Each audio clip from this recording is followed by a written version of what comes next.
very unfair to just start talking Nollywood without giving a background of its emergence, how this phenomenon called Nollywood emerged and sweeping over. That will probably take me to the late 70s, 80s, where there was a deliberate government policy to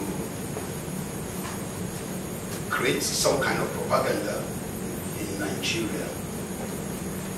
There were very popular television series, drama, quite popular. Village Headmaster, Hotel Jordan. Village Headmaster was basically for the West. Hotel Jordan was the Midwest. The Samanja from the North. And the New Masquerade from the East. And a couple of other soap operas like Mirror in the Sun and Checkmate, what have you, were very, very popular. When I say popular, they were extremely very popular.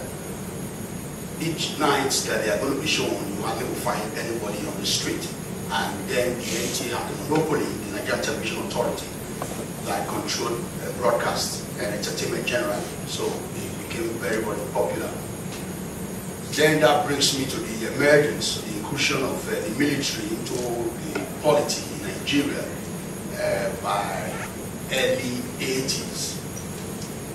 By 1985, a lot of this television drama had been destroyed by the military policy because they were direct programs that were funded by government.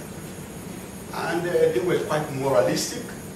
These were programs where good will always surpass evil, and very religious. Like you know, in Nigeria and Africa generally, we are very religious people.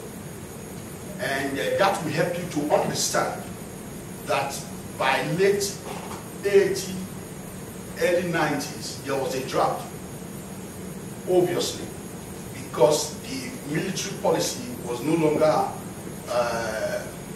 helping the productions of these programs on television. And some guys that were sharp guys, if you're from Nigeria, some of our Igbo brothers, very sharp guys, that were directly importing empty video cassettes to Nigeria and maybe overshot their expectations by way of they brought in too many.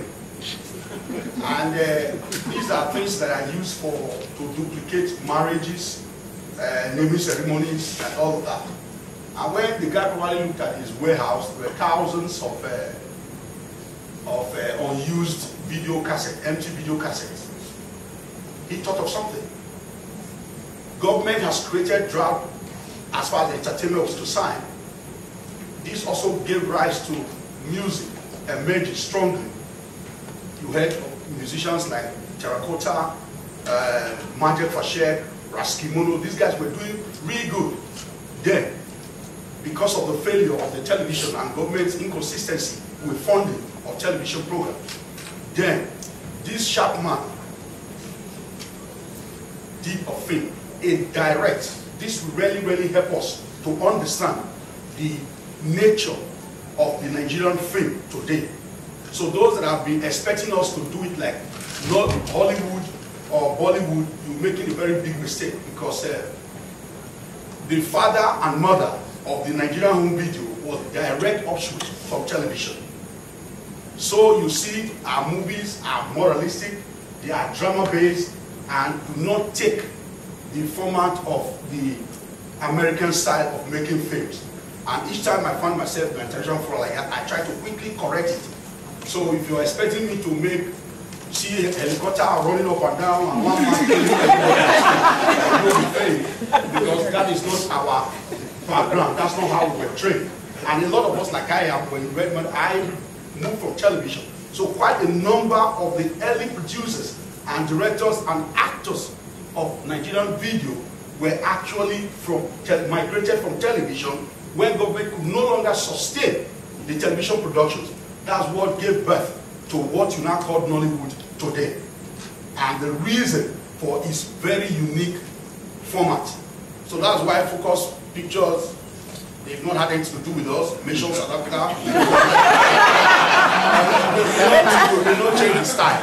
So it's very important that we understand this fundamental. It was how it came about. It was not planned. I didn't go to any film school.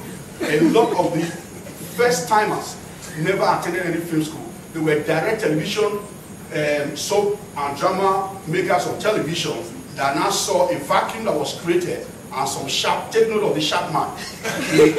He diverted those cassettes to mass producing. That also affected the cinema going culture that used to be there in the West to home video. Thank you. Thank you.